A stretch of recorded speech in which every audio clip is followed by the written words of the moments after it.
Welcome back to the Wrestling with the Faith podcast. We're a group of us Christians and, just kind of everyday people discuss various topics and readings and how it applies to our lives and to the modern day. And so this week, doing a little change of things. For previously, we'll take readings from an upcoming Sunday and discuss those. This week, we're going to focus on a couple of topics instead and talk about how those apply to us and what our views are on those as, modern Christians. So my name is Evan. As always, I'm joined by Dave, Laurel, and Ben. We also are joined this week by John and Tessa as well. So thank you guys for joining us. So this week we're looking at a video by a YouTube group called Advent Conspiracy. And for this week, we're going to be discussing the ideas or the themes of spending less and giving more, which especially right now as we're, going into the Christmas season, thought was very apt. As a lot of us tend to, it tends to be a very busy and spendy season for a lot of people, buying presents and gifts for everybody else and so on and so forth. So we want to discuss the idea of spending less and giving more, and what we see that as Christians in the modern day. So I don't know if anyone wants to kick it off. Any initial thoughts on the idea or the subject? Well, I think I do have a good way to get this started is right after Thanksgiving. Of course, this year is very different from every other year, but typically right after Thanksgiving, heck, right after dinner time or dinner time on Thanksgiving, stores are opening for Black Friday or Brown Thursday, whatever you want to call it. So it's like we rush right past that being thankful for everything we have and focus on, what deals are there? What can I get? Buy, get, and we fight people for TVs, and it's great, it's just crazy. Well, I think how quickly we go from Thanksgiving to that mindset of Black Friday. So I went up to the store today. Actually, I had to go buy something, and and I was expecting, with COVID-19, I thought, hey, it'll be quieter, right? There won't be as many people, and the lines will be shorter, and I could just zip in and get the thing I needed and zip back out. Boy, was I wrong. It was packed. Everyone was wearing their mask and trying to stay 6 feet apart, but it was still just unbelievably crowded, and it just took me 3 hours to do something that should have taken 20 minutes.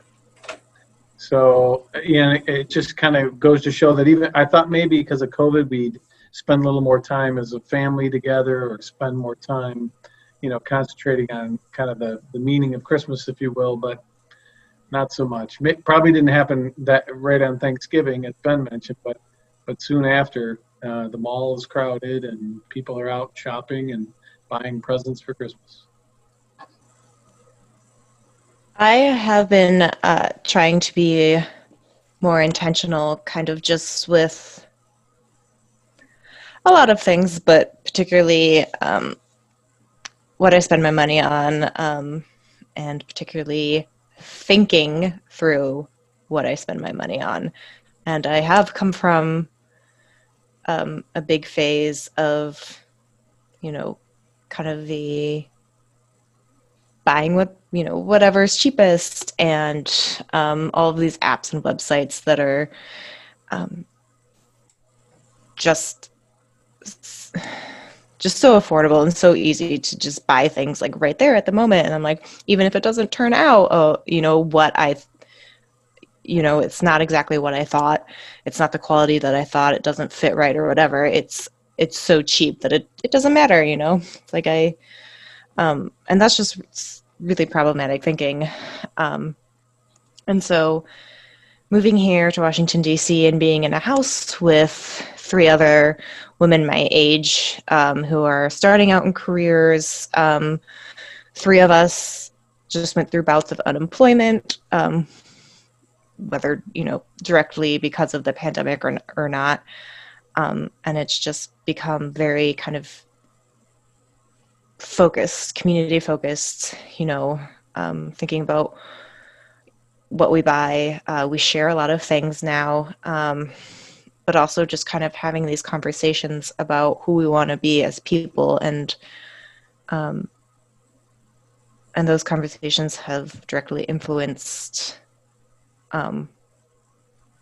what I spend my money on, and just thinking, these are our values, and am I reflecting the values that I hold in what I spend my money on? So that includes, food. We've been trying to buy from farmers markets, where I get clothes. And then also, like I mentioned, buying things together as a house. So we grocery shop together. And there's also an intentionality that comes with that, because you think, okay, we buy 18 eggs for the four of us, every week. How many eggs have I had this week? And it's just becomes normal, everyday routines, or suddenly I'm taking into account other people. And so it's all interconnected and woven together. And even with people that I didn't know before August or before September. And it's been kind of a lot of growth and amazing seeing that in kind of just my average day-to-day things. And it's kind of growing and webbing out and affecting my personal shopping habits, or even things that I don't even spend money on, things that, I don't know, for whatever reason, maybe are presented to me for free. And I'm like, do I really need this? Is there space for this in my life? If I don't need it, is there somebody else that maybe does need it? And so it's just been a lot of growth personally in that kind of sense. Yeah, I mean, certainly thinking about what all we have, moving into a house, and really for me, and seeing now that I'm a little over a year into owning a house, I'm still working through all this stuff I brought with me, which in some cases wasn't a lot, but for starting off and only of having my own space a few other times, that it is like, as I'm slowly going through and going through stuff like in my basement, I am taking that time of, okay, is it something I'm ever going to use? And then if not, I'm setting up a pile kind of off to the side that I'm putting everything in. Is it something that someone else could use? So, I mean, in some cases, like, I've got an old jacket that's still in great shape, but I never use anymore.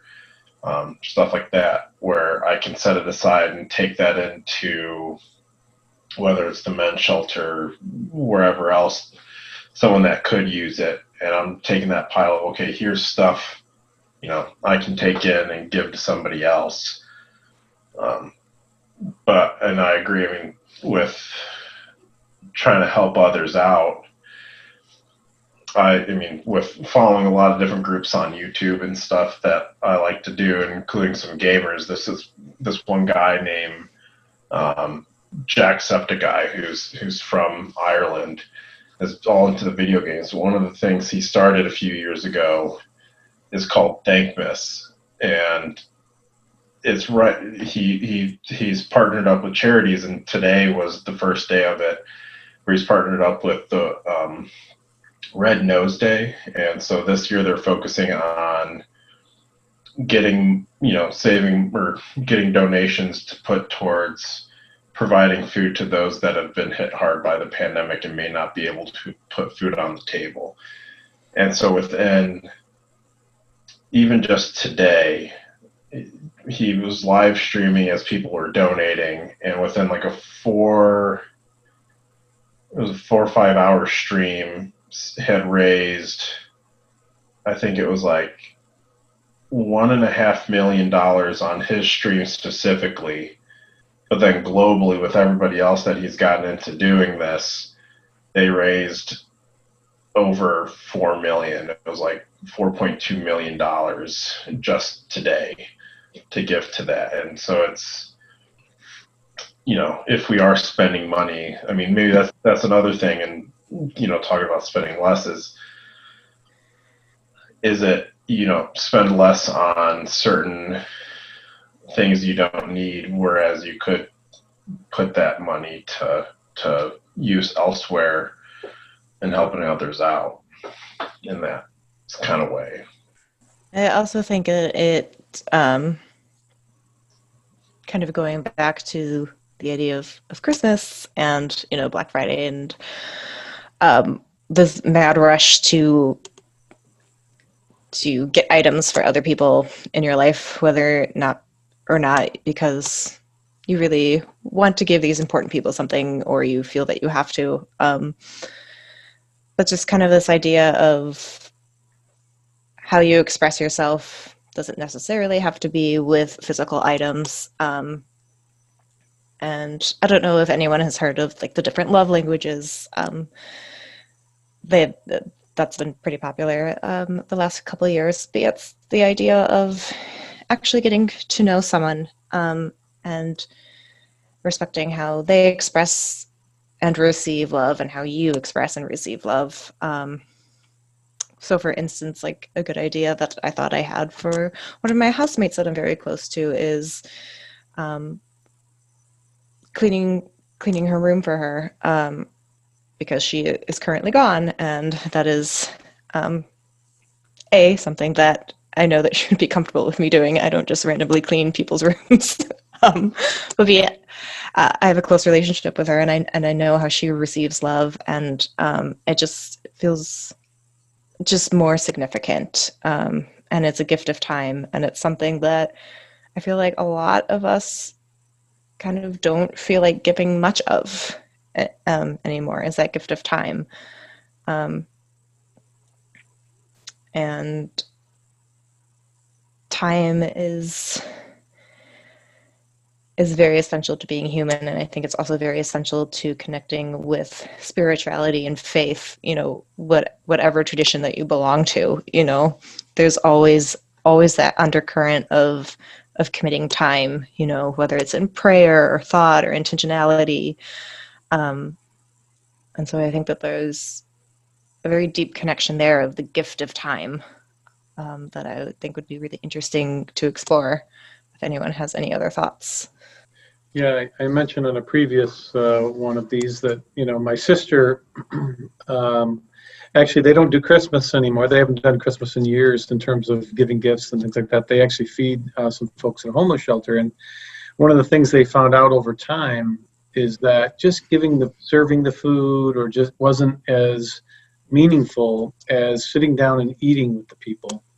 When they sat down, because it made everyone feel like you were part of a family, and that kind of human touch kind of thing is a lot different than sometimes we give, and that's a great thing, but spending that time with some quality time across from that other person can mean the difference. Yeah, I know, at least immediate family, quality time is one of those things we've each said. I mean, in the various forms. So whether it's helping me to paint rooms in my house when I get it, or now that I've moved out, I know especially my mom enjoys when I have I'll, without saying anything, I'll just randomly stop over. And when it's nice enough out, so not 30 degrees, or when we had a foot of snow the other week, we would sit out on the porch and have a drink, and just kind of enjoy the weather and time and be able to talk. And I know that's meant a lot, and especially with the pandemic and everything that it is today, being able to have that time where we are separated. And I probably wouldn't be doing it as often now because of the pandemic, but the fact that we are able to stop by every once in a while, I know has meant a lot because my mom especially is very much a hugger and likes to have that time with each other. So being able to do that is always nice. So this message around Christmas has been out there since the Charlie Brown Christmas story, right? That, commercialism, we keep focusing on commercialism instead of the true meaning of Christmas. And yet we can't stop it. It's like a big wave, and it's really hard to stop. And so, and we fall into it ourselves, even though we try not to.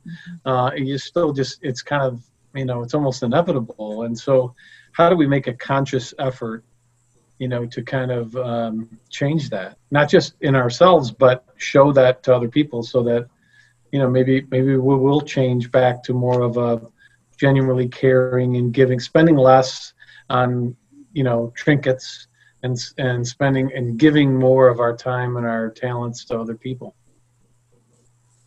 Yeah, it's a good one because I know, like you guys said,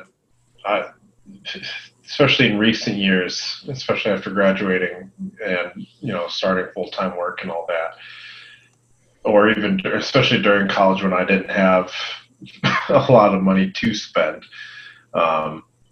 That was one of those things I always tried saying, okay, yeah, I need to make, like, I was aware I needed to make that change of mindset. And, it's always hard, especially with moving around or like whatever's going on. Sometimes there is that something someone could use. I'm like, okay, yeah, I could buy that and that could maybe help them out, but it may not help out or be as meaningful as the time spent. So that is one of those things. How do we go about that? So whether that's giving our time to help out with the various chores, whether if it's someone we live with, or giving your time to other friends and family elsewhere, that you're let them know that you come help them out and do whatever you need to do. That's a good question. Yeah, I think even this year, especially, I'm finding myself realizing that I have more time to give because of the pandemic and everything that's happened. And so, I'm not doing the usual activities on the weekend that I would be socializing with friends and other gatherings, concerts or anything. So I found myself trying to find service activities that I actually would like to do, maybe to help out people, as opposed to just feeling forced to doing something that I would traditionally maybe would do every year on Christmas. For example, we would do like the bag and wrap at Redeemer Crisis Center, which it's a good thing, but I kind of maybe want to find more my own like event eventually as I get older that I can impact as well as Redeemer Crisis Center. So maybe trying to find, I guess, just exploring different options of how you like to serve and how you like to help people during this time. It's always good. So I'm finding, even though I have like more money now, even though I'm still in school, I still have more money than I did in undergrad. It may not be the best use of my gifts, because then it's easy just to give money if I have it, as opposed to when I don't have it. So in undergrad, I know, Evan, you mentioned you were struggling giving money. I feel like I wish I would have actually like struggled more, like, or gave my money more then, because then it would have been more of an impact, or felt, I guess, more meaningful to me. Because if I just give when I have more money to spend, then it's not really a true, like, it's not a sacrifice as much, I guess. But I mean, it could also be, talking about spending less is, when you don't have that money to spend. And I wish I would have been better about it when I was in school, was especially when you don't have the money, is that's not necessarily the most impactful thing for others, um, because it can be that the time goes a lot farther. So whether that's volunteering in stuff like Habitat for Humanity, which, you know, our church Prince of Peace is heavily involved in, um, to go into the men's shelters or the homeless shelters that help out. I think it's the like genuineness of, you know, human time, human contact, and, you know, humans being very social creatures that we are, taking that time to go and be with those in need, I think is the more impactful thing. And that's, you know, at least for me, is something I know I need to work on. And like you said, it's finding something that, you know, fits who you are, that you feel would be the most meaningful from maybe what skill set or you have, because, you know, everybody's better at different things. And we talked about in one of the previous episodes about, you know, giving back to God what's God's, and, you know, what's God's, the skills he gave each and every one of us. So it's taking a look at, okay, here's some of the things, you know, I'm really good at. How can I use that to help somebody else out? So I have a little peanut of a thought, and I'm going to try and keep it from devolving. But something that I think about quite often, even though I have not watched the movie in years, is the scene in Bruce on Lady where Bruce is clutching the prayer beads and praying before Morgan Freeman / God. And he's like, I pray for world peace and an end to hunger. And God's like, yes, that's very nice. Now give me a real prayer.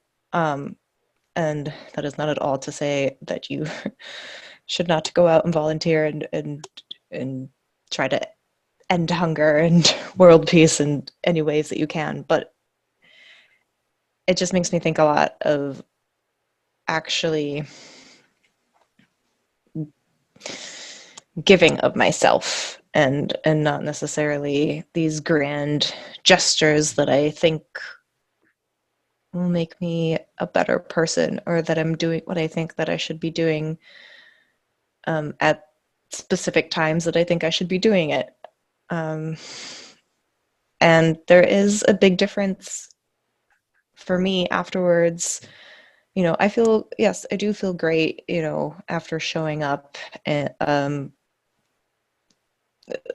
let's say doing, you know, if I were to, you know, volunteer to help serve food at a shelter, you know, yes, that's important and I do feel fulfilled, but those aren't the specific moments in my life that I look back at and that I feel like I've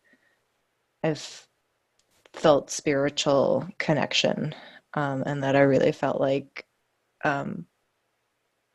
for lack of a better term, that I'm doing God's work. And that's a lot of that in my head right now. I'm phrasing micro gifts or locally giving, and that doesn't necessarily mean geographic area, but kind of local in my circle. You know, being there, even though it's a very inconvenient moment for me, for a friend that has just had her heart broken, or being inconvenienced as I'm walking along the street by someone that maybe doesn't even need my help, but just wants to spend a couple minutes talking and saying what they need to say at that moment. And there's just been a lot of that going on for me in the last week. And it feels very different. So I think, Tessa, you're kind of saying that really, if we're going to be giving, whether it be a gift or gifts or time or helping, that needs to be coming from our heart, something we really want to do. I don't know if that's how I'm interpreting what you're saying. I think that's true. Yeah, and it's an age-old saying, and I realize that. But it's different hearing it a million times and then actually experiencing it. Mm-hmm. And it's a lot of those kinds of gifts and giving of yourself are very hard to plan. And I think that's also something that we as a society struggle with, is having something happen to us that is not planned. So yes, we volunteer, but we plan that volunteer out. We know when we're going to be there, how long we're going to be there, usually. And a lot of times the most meaningful times that you give of yourself are really, really unplanned and, to be completely honest, very inconvenient. And as soon as I start feeling that inconvenience, the only thing you can do is kind of push it aside and let it happen and say, this is where I need to be right now. And as soon as I go through that process, my entire outlook changes. So it's this opportunity, I guess, maybe God's giving us that opportunity to use Advent and Christmas season of giving, where maybe that's when we feel like we should go out and do something, feed the homeless or work at a crisis center or whatever, so that we'll get that feeling of love of that feeling, so that we'll do it all year long and become part of who we are all the time, as opposed to just this time of year. And so how do we take the traditions of all of our families and of giving gifts or whatever that might be, and change it into kind of this idea of spending less and giving more, without offending our families to some degree, because again, no one wants to hear how we're going to break this tradition or whatever, and so that it stays with us all year long, so that Advent really does get us on a path to acting like that all year long. My idea on how that could happen, transition from, just you doing it to your family, doing that sort of thing, would be, well, you just start by, giving one of those gifts that we talked about, giving your time. And hopefully that makes a really big impact on that person. I think it would. And then maybe that might inspire that person to think about doing that for someone else next year. And hopefully it spreads and spreads and spreads. Not everybody will pick it up, but all you can do is, start it and hope that it spreads. And that, or another idea I thought of, that it would be the more intentional, discussing it earlier, is, sitting down with your family and saying, okay, well, of gifts, I'd rather us, we pick whatever it is that each of us may want to do. So whether it's volunteering at whatever location, whatever kind of service you could,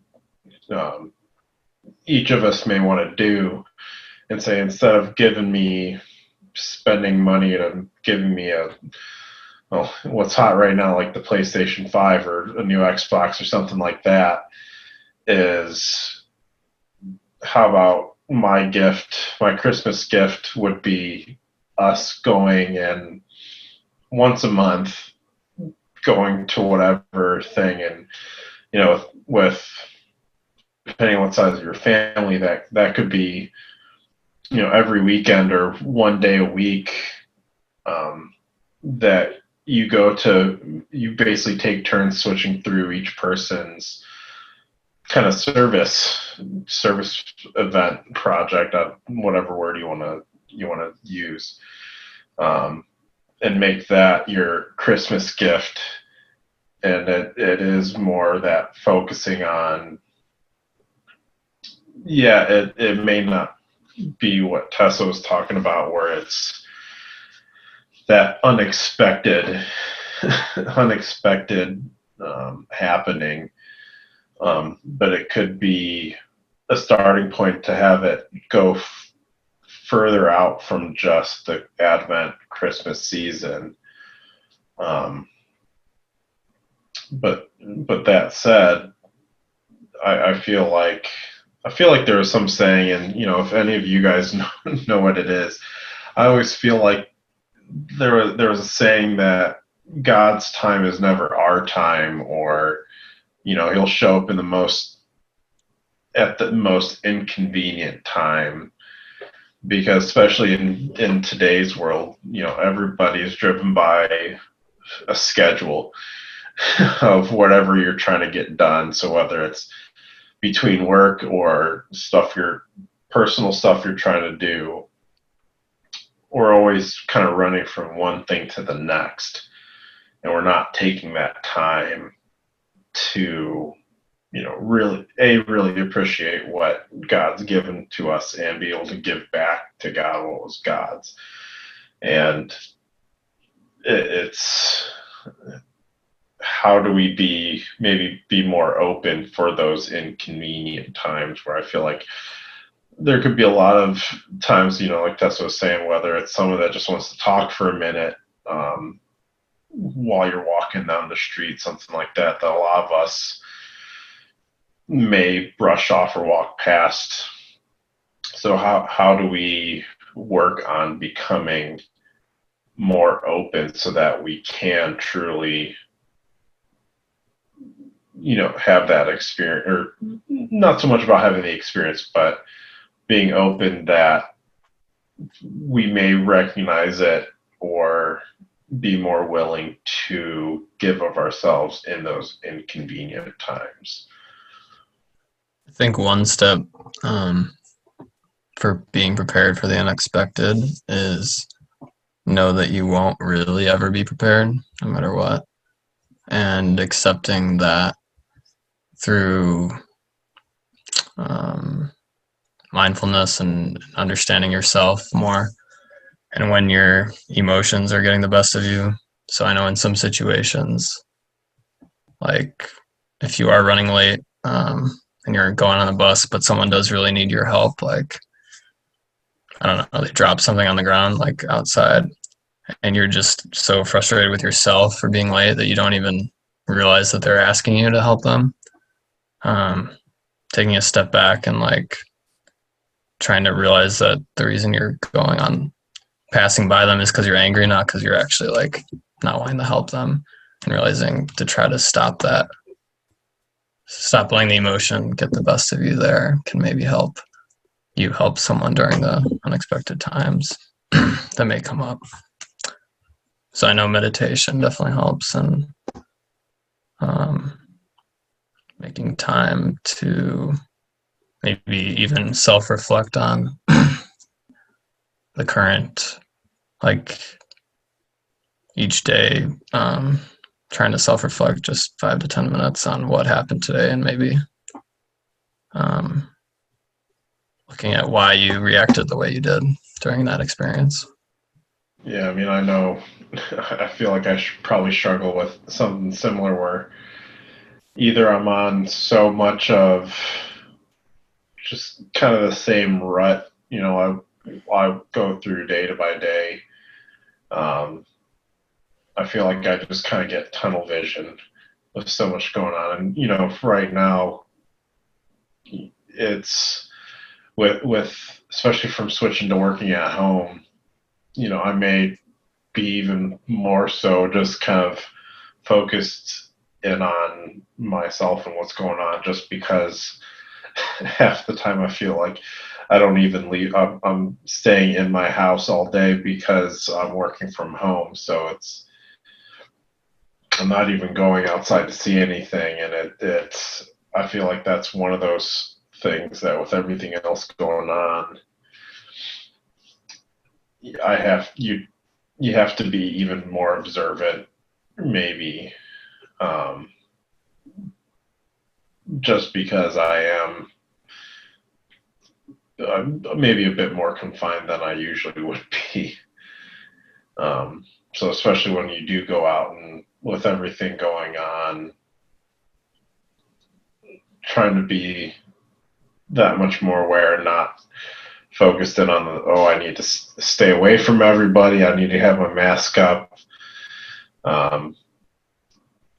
Where versus some of the thoughts, I'm human and may think things about people that either refuse to wear masks or don't wear them correctly or don't do whatever it may be, that to me it's like, okay, it's this simple thing that it's not even about you, it's about trying to help others out. But then I get thinking amongst that, I think it's one of those, again, going back to trying to do things in a better way that'll actually benefit others.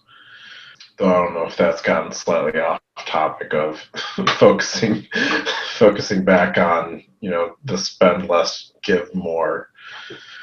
So do we want to try to make some kind of commitment that we're going to make a difference starting this Advent? Are we can we, to go back to what Tessa said, it seems like we tend to want to do a big thing, right? We want to go help at a homeless shelter or help at something, as opposed to small things that can lead to a life that's full of spending less and giving more, as opposed to just an event. And so, what's the first step on that journey to spending less and giving more? I think the first step, we've all kind of said it, is awareness. It seems being aware of that and that you want to do it. But next step, yeah. I don't know. Next step, we go all back to our families and offend them all and say, no, we're not doing this family tradition this year. We're going to do something completely different. A really small step that I think might be useful, and almost contradicts what I said earlier when I was like, oh yeah, unplanned things happen all the time, and that's fine. Unplanned things do happen, but I find setting routines is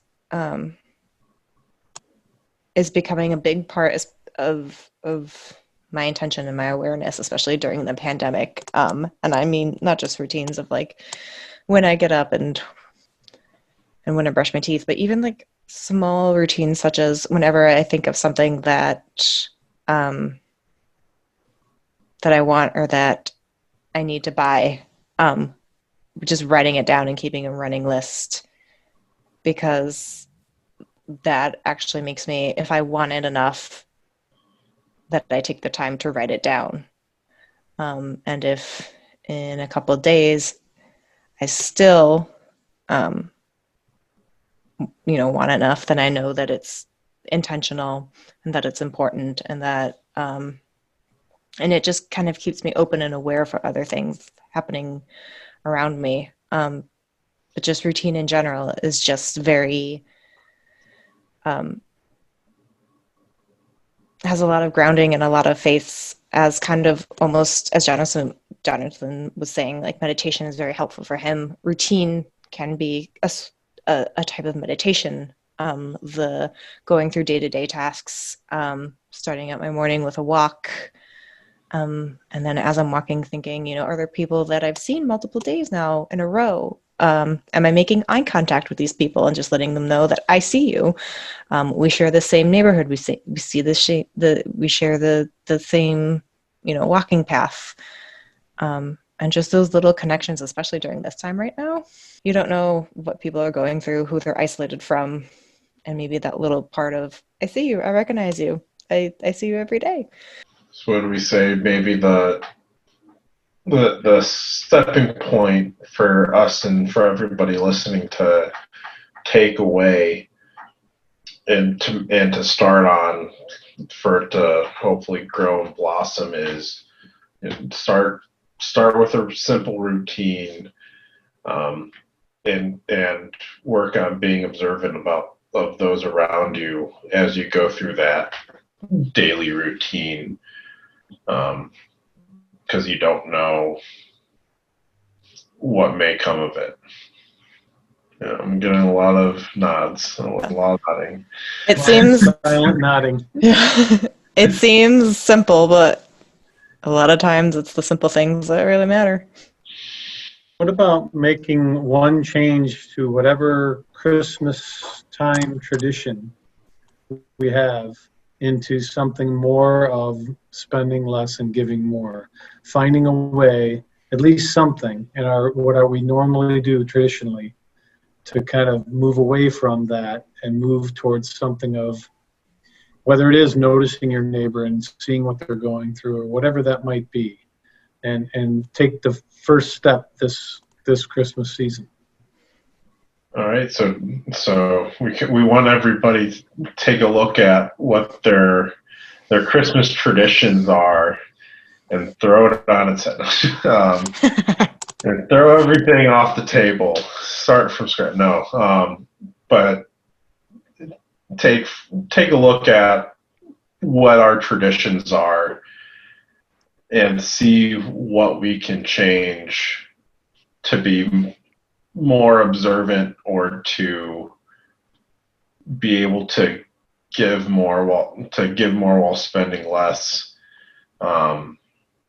and see what those things are that we can tweak starting this year, and both for our Christmas traditions, but also in our daily routines throughout the year. So, this being our last episode of 2020, let's kind of you can tie this to both your Christmas traditions and maybe your New Year's resolution. Is for your Christmas traditions, look at what you can change to make more of an impact, a more meaningful impact to those around you. And it can be a small, simple thing, because, like you said, a lot of those simple things can have the most impact. And think of a little pebble dropping in a pond, where it just ripples out and gets bigger and bigger. But then also take that same thought into the new year, into 2021. And if you don't have a daily routine, maybe set something up, and it can be just that walk every morning, or going to a local coffee shop to get your coffee every day, whatever it may be. But work on your awareness and work on looking around as you go about that routine, and even just start with acknowledging the others that you see regularly, because it can be a lot of that. Even just, again, the smallest thing can make a big impact, especially in pandemic and everything else that's going on at the moment. So yeah, go out, look at flipping your Christmas traditions on its head, even if it's just a small one. Take a look at your Christmas traditions. Take a look at your daily routine. Be aware of those around you, because you don't know what everybody's going through. As we mentioned, we were kind of looking at this video, and what kind of spurred a lot of this was this video from the Advent Conspiracy on YouTube. So we'll be including the link to the video we referenced in the descriptions of the YouTube video. Everybody have a very Merry Christmas and a Happy New Year. Go look out for those around you.